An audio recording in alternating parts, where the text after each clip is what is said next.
ANC's final Siyanqoba rally, of course, that is taking place at the Ellis Park Stadium. Supporters have begun gathering, and our senior reporter, Mzwandile Mbeje, is there, and he takes us through it this morning. A very good morning to Mzwai.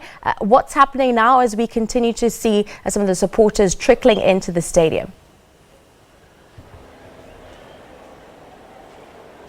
Oh, well, we are now seeing the supporters of the ANC coming into the stadium to listen to their president, who will be giving them the final message before the May 8 elections. This is a very important election. Of course, it's being contested by 48 parties, so you can imagine that every vote counts, because all of those 48 people would want your votes as much as possible.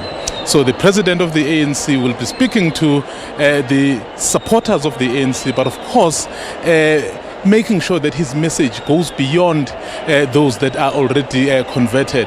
So right now they are in the stadium. There is still a number of people milling around outside, and of course trying to get through the turnstiles to get into the Emirates Park here at popularly known as Ellis Park. So it's going to be one of those situations really where the political party will want to win the hearts and minds of supporters, given that this election is really important.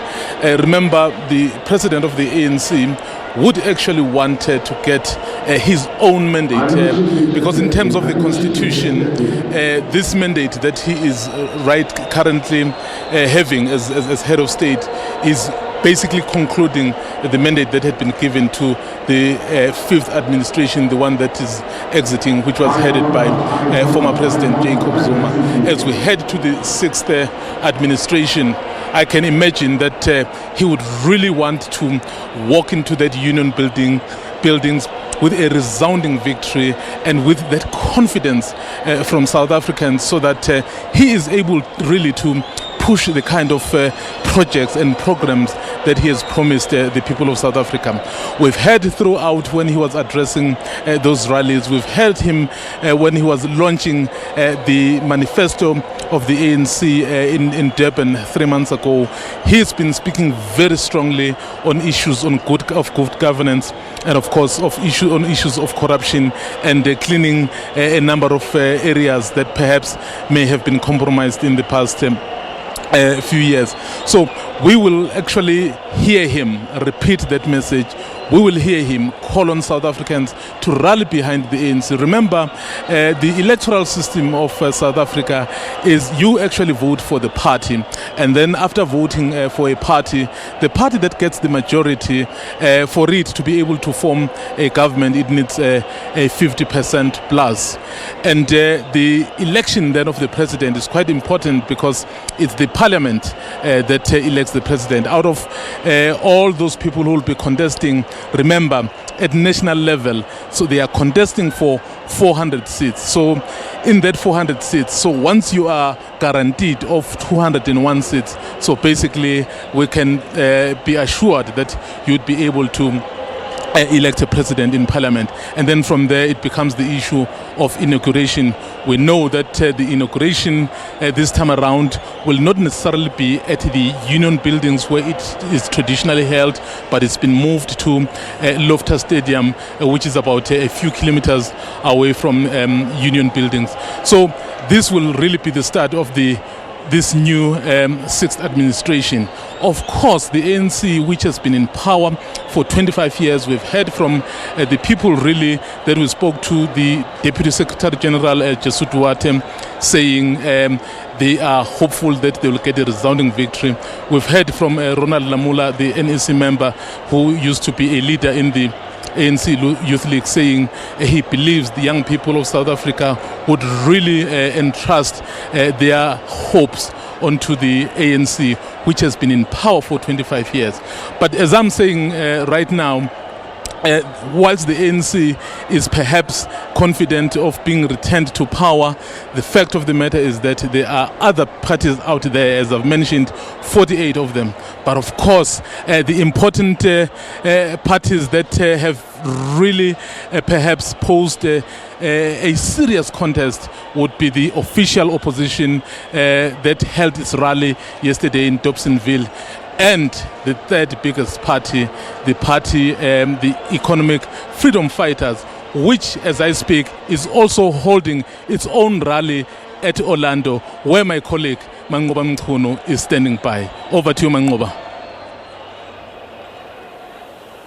Well, thank you, Mzwai. Of course, here, EFF supporters also trickling in here ahead of that final rally by the EFF today.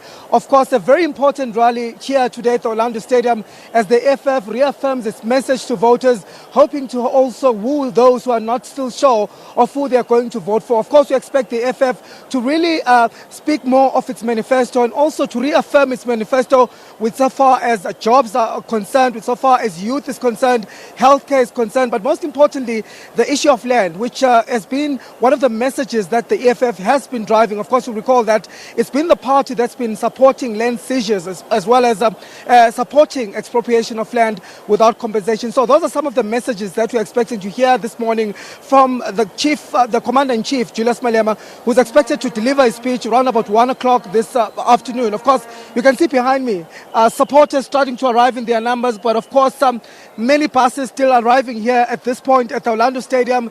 We do know that many of them are still making their way as far as from Hammanskraal. We hear that are still coming here to be part of this final rally, the Tsula Tepo final rally of the EFF. Of course, also important to note is the fact that the EFF is one of the parties that have made great significant strides in so far as its growth in the political landscape in South Africa, having been the third biggest party in the country since 2014. Of course, it was only established 6 years ago, but it definitely made its showing at the 2014 elections, becoming the third party and gaining 6% of the vote in 2013. And I'm sure the EFF this time around also hoping to garner more support as it goes to the poll on Wednesday. But let me rope in now the EFF chairperson here in Gauteng, Mandisa Mashego, just to find out on the logistics of what you're expecting today. Mandisa, thank you for joining me. Logistics, what are you expecting? How many people are expecting here? And when are we starting? Good morning. Yes, this stadium has a capacity of 45,000. And obviously it's a national rally, but hosted in Gauteng. And so we are expecting members of EFF, supporters of the EFF and some community generally to arrive at the stadium, you know, as some have already arrived, but we're expecting full capacity at least by 12 o'clock because, as you know, you can plan, but between bus companies and branches and structures, sometimes logistically things, you know, miscommunication happens and some delays are experienced. But we thought that there would be, you know, bigger delays than there are in actual fact, because now we see that most of the buses that we were expecting, that we got reports had already left their points of departure, are actually arriving, and so we are pleased with that. Let's talk about the message that you're here to deliver today as the EFF to South Africans. What is it that you want to communicate? Why should they vote for the EFF? We have promised to deliver land and jobs, and that's the centerfold of our campaign promise, but not just our campaign promise. You would know that the EFF has been very consistent. We have been very consistent and persistent about nationalization, land and industrialization to deliver jobs and to have labor broking abolished in South Africa, whether in the public sector, in government or in the private sector.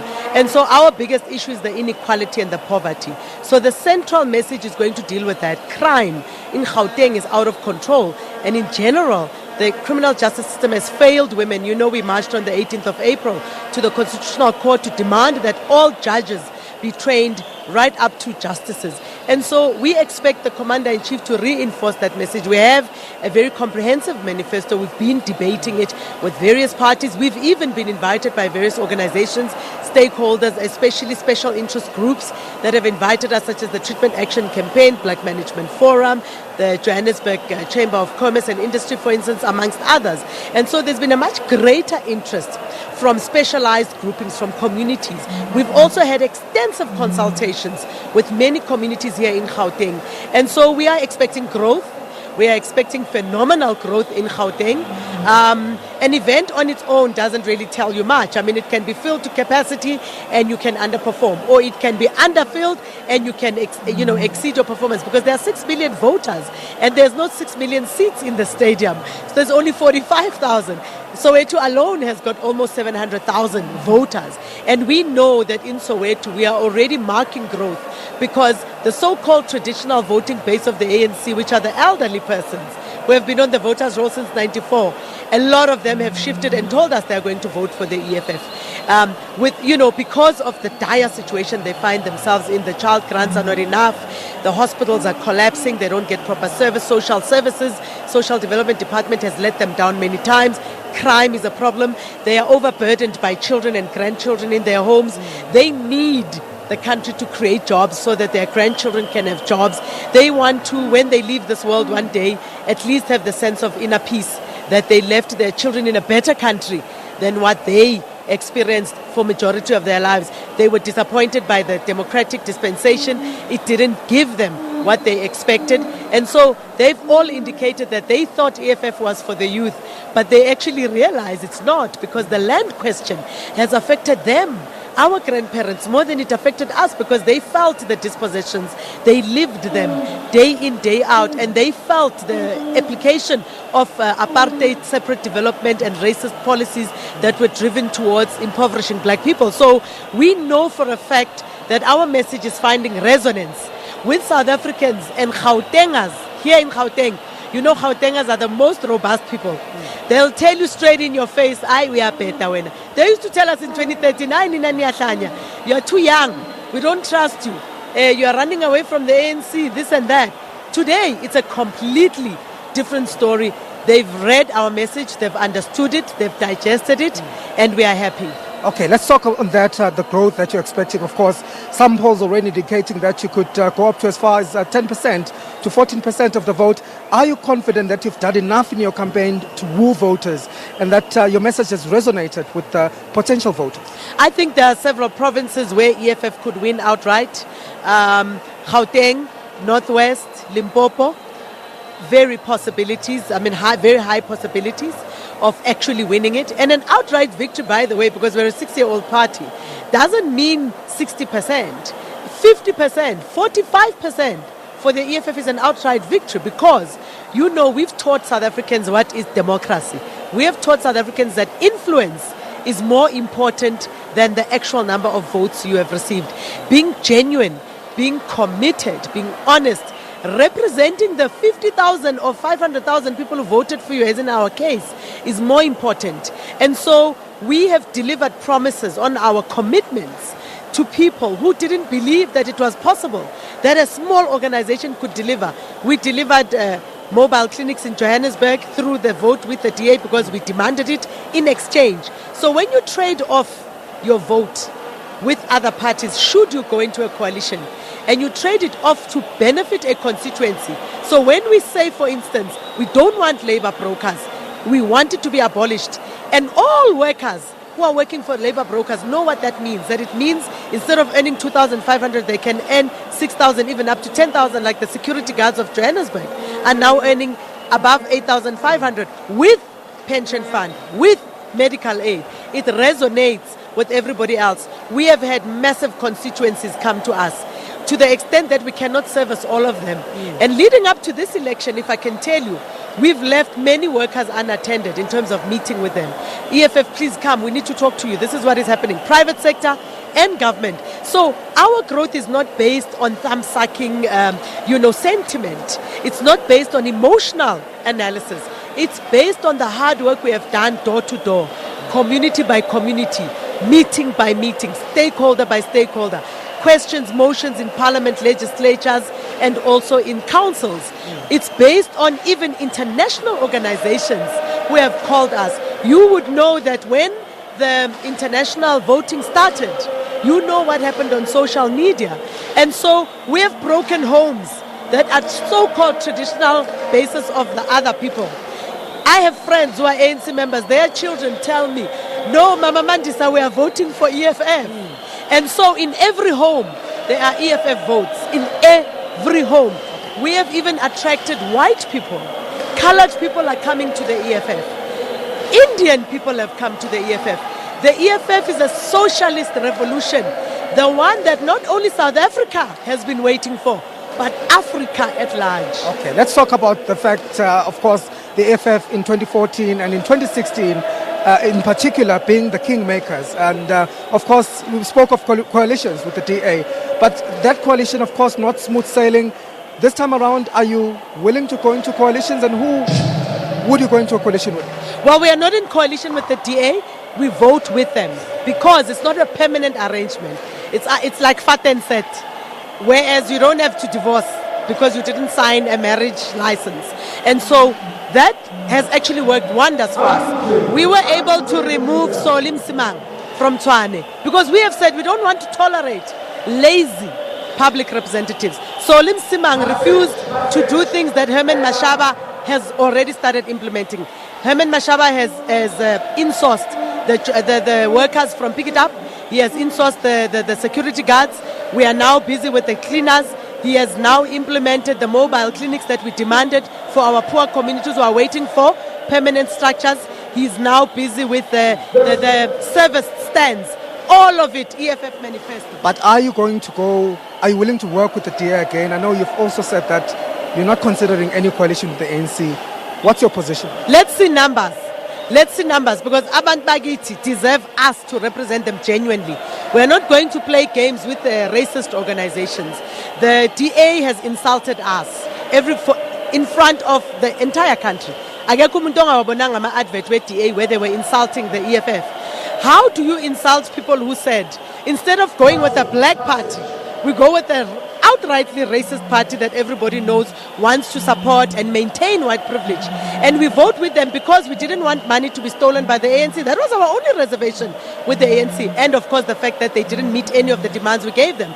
But how do you, being children of racist, oppressive, post-colonial South Africa, go and vote with racist people with clear terms and demands, and then they turn around and insult you after they've gotten entire executives within their control and budgets, and then you insult those people? You are insulting the hand that feeds you. They've proven exactly what racist organizations stand for. They stand only for themselves, and therefore going with the DA right now doesn't look like a very attractive option. But any one of the parties that will negotiate with the EFF must wait for the outcome of the results. Okay, let's hold it there for now. Mandisa, thank you very much for joining us. Of course, Mandisa Mashego is the EFF chairperson here in Gauteng, speaking about expectations and speaking about what the EFF has to say to voters, of course, saying that the message of land is still a very key and an important one. Of course, the program is slightly delayed this morning. It was expected to start at 10 o'clock this morning, but it is running a bit late. So expecting the Commander-in-Chief, the leader of the EFF, Julius Malema, to make his speech after midday today. But of course, there are many of those political rallies, 3 major parties holding their final rallies this weekend, and one of them is in Ulundi. The IFP also holding its final rally in Ulundi, and my colleague Simpiwe Makanya is in Ulundi. Simpiwe, what's happening there on your side?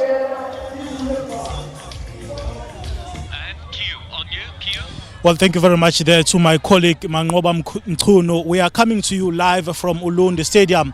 This is where the IFP will be tabling its Siyanqoba rally promises ahead of the May 8th elections. I'm just going to ask my colleague Mduduzi to show you around the venue at the moment. It's quite a handful of party supporters have started arriving.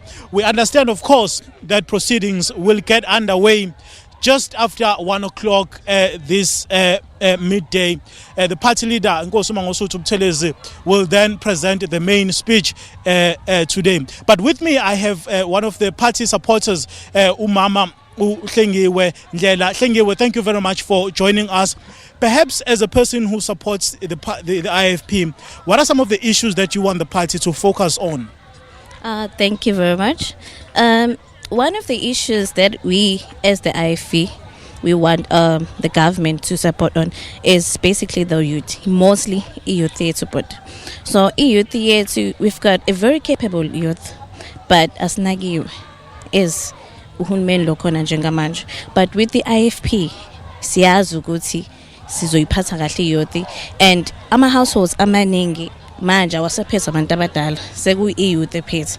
So once you give youth amandla okuphatha or anything ezobasiza just ukuthi uplift economy yakhona, then everything is right. Okay, but in terms of the party's policies to address exactly what you are talking about, do you find that the party has done enough in terms of drafting policies that speak specifically to those issues that you are alluding to? Definitely. And another thing, because since IFP ayiphetha ngithi, so zobona lokho kakhulu, especially kuma municipalities that IFP aphethe khona. So uyayibona lapha infrastructure yafika, abantu bafakela ugesi, and olokhuzana ama-party agents akhona, they're very supportive. Even ama-councillors akhona bayaya kubantu and then babasiza. So izinye izinto lezi thina esiyinkasi sisho ukuthi sizokumela once kwathi nje zakazaka lapha eceleni kwendlovu edathu. Thank you very much for your time. Ngiyabonga nami. All right. That was Hlengi Wendlela, one of the party supporters here in Ulundi, saying that the IFP speaks specifically on the issues that are affecting the youth, saying that in municipalities where the party governs, you find that a lot is done in terms of developing the infrastructure in those specific areas. The province of KwaZulu-Natal alone has got about more than 6 million eligible voters. So it speaks to exactly why the party finds itself here today, because it is also the stronghold of the party, which was formed in 1975. At the moment, I'm going to throw back to you in Johannesburg. Thank you very much. That was our reporter Simpiwe Makanya just taking us through the IFP rally, also set to get underway this morning, taking place in the northern parts of KZN in Ulundi.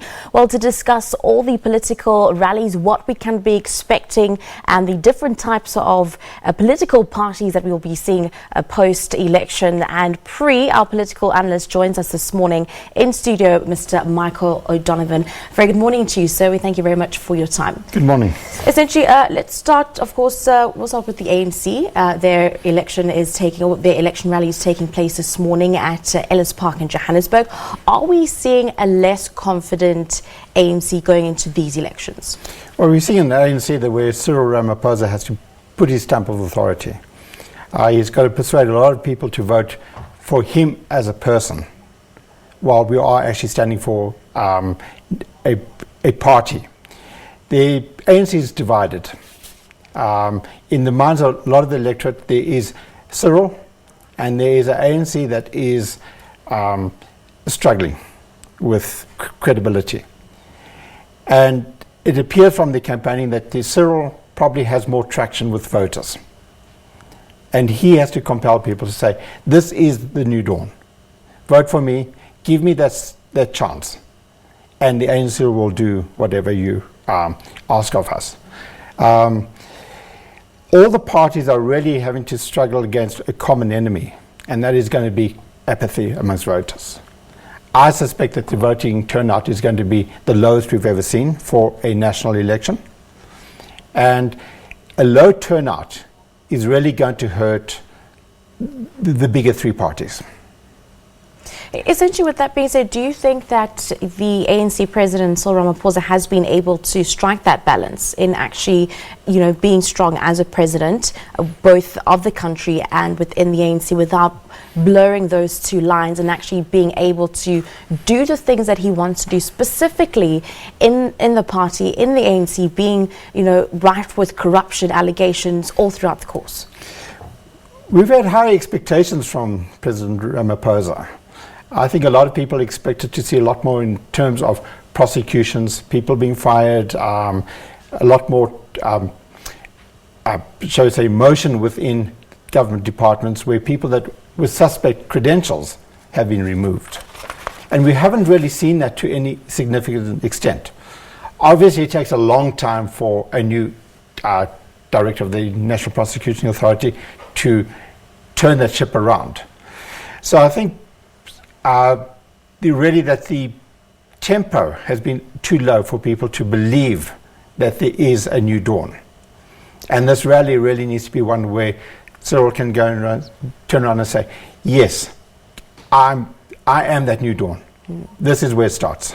If we turn it around and we have a look at the voters on the ground, what you've described as the flouting voters, the voters that aren't necessarily sure whether they are going to vote or who they're going to be voting for at this point in time.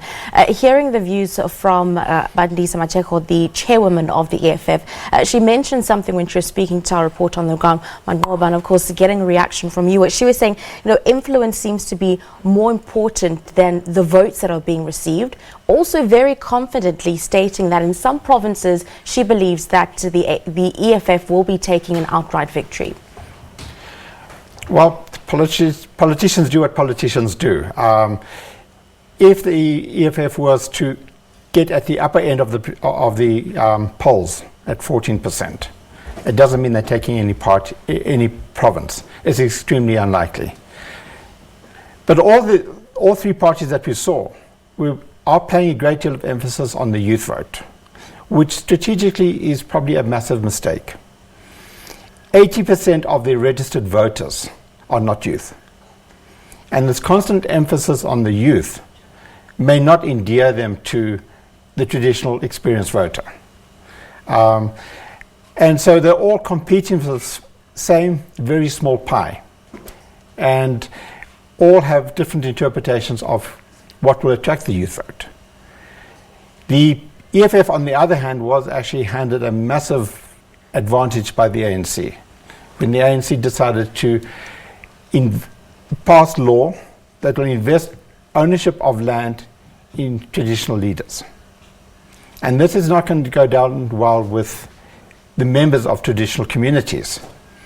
And it's a question of whether or not the EFF is able to leverage that to get a significant rural vote. Well, talking on that rural vote and the land issue, the IFP rally is also taking place. Do you think that possibly could also be swaying voters in those parts?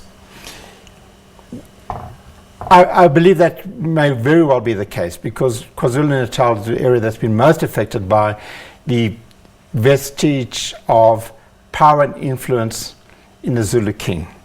And that really is at the expense of the commoners. So an IFP has had a difficult history, shall we say, with the Zulu king. But if you want the votes, you really have to appeal to the commoner that wants greater security on tribal land, on traditional land. The IFP suffers from another problem, in that their outgoing leader is still representing the party. So IFP supporters are not quite sure who they're voting for. The individual that will take over the leadership of the IFP is unknown and will only be decided after the election. So it makes it a little bit more difficult for people to say, if I compare it to the ANC, people believe they may be voting for Cyril Ramaphosa. EFF voters will think they're voting for Julius Malema. IFP, you don't know who you're voting for. Sure. In terms of the party growth, let's have a look at how the dynamics have shifted, specifically, looking at the past election 2016 and also then the growth of the opposition parties. Well, traditionally, what has happened is that the ANC has fared slightly better in national elections than they have in local government elections. And the last local government election, they got, I think it's 54% of the vote. So on one hand, we can expect them to do slightly better than that come Wednesday. On the other hand, their support has been declining. There's been a slow trajectory with the DA ascending, EFF ascending, and the ANC in a slow decline. So it's really a question of, will the ANC get comfortably above 50% at a national level? And it's going to be a very close call. In terms of being able to having to balance those lines earlier, in which the role of playing the president of the country and being the president of the ANC, do you think that the Cyril Ramaphosa has done enough groundwork in these elections to be able to still hold on to that majority despite the divisions within the ANC? Yes, I believe he has. But it is perilously close at the national level to that 50% mark. The ANC is still going to remain by far the biggest party. And If you project the vote trend from since 1999, you'll find that the ANC is on course to get a 54% majority, around about 54% majority. And that is a far cry from the more than two-thirds majority they had a couple of elections ago. If that decline continues, the ANC's hold under Cyril's tenure is going to be highly questionable. So, but this is all what elections are about. Let the president convince the electorate that he is the person that will turn things around. In terms of the different political parties that will be taking the podium across various parts of Gauteng and KwaZulu-Natal today, what would we be expecting per se from the ANC president, from the commander-in-chief of the EFF and the leader of IFP in being able to sway those voters and possibly gain some voters of, you know, the voters who don't really know where their vote stands at this point in time? Well, the first thing to point out is that those people that you see on TV are the true believers. The people in the stadium are the true believers. They clearly are supporters of the respective political parties. So essentially what has to happen is that Cyril or Julius has to speak to the people watching TV. And those that are hearing how each of these parties presents itself. I believe that Cyril's challenge is to present himself as the ANC, as being synonymous with that political party. Bearing in mind, as one of your reporters pointed out, that Cyril is not on the ballot. You're not voting for a president, you're voting for a party. And we still end up with this degree of unease about the result, because although Cyril is number one, he is not destined to remain number one for forever or for the next 5 years.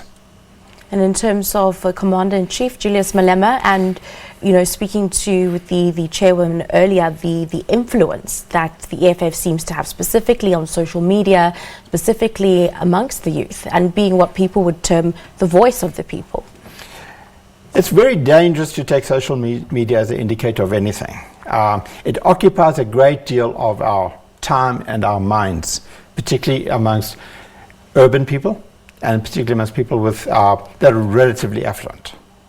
I think all of us know how social media consumes our time. Against that, you get simple facts.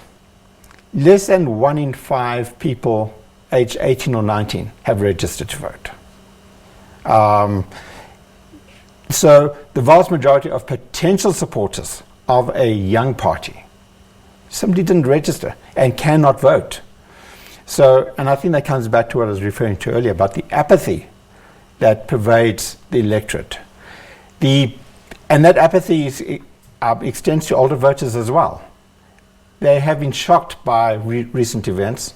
Each of the political parties, be it DA, ANC, whatever, are suffering from credibility. And their leaderships are really suffering from credibility. And that means that come Wednesday, it's easier to have a braai. Now, what about the constraint of voters that seem to be loyal to a specific party, but have, you know, during the past couple of months or so, saying that they will be withholding their vote due to lack of service delivery, due to corruption, due to crime? How is that also going to play a factor in these elections? I think people are a lot more generous than we like to think. It's obviously service delivery really informs what you think of a political party, whether it's delivered or whether it's not delivered. And the DA has a problem there because given 2016, expectations were enormous. But the practicalities of running cities and metros are such that it takes a long time to change anything.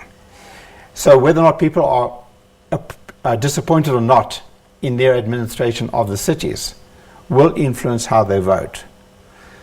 But there is something probably more important, and that is the quality of representation that the political parties have afforded people. So you need to deliver services, but you also need to make sure that people believe that you represent them, you are their voice. And I think that is where all the political parties are really starting to suffer. Yeah, we're going to hold it there just for now. Let's cross over to Ellis Park in Johannesburg to see how things are getting underway this morning at the Siyanqoba rally. The ANC is starting their proceedings. We do believe that ANC President Cyril Ramaphosa is expected to be taking the podium just past 11 a.m. this morning.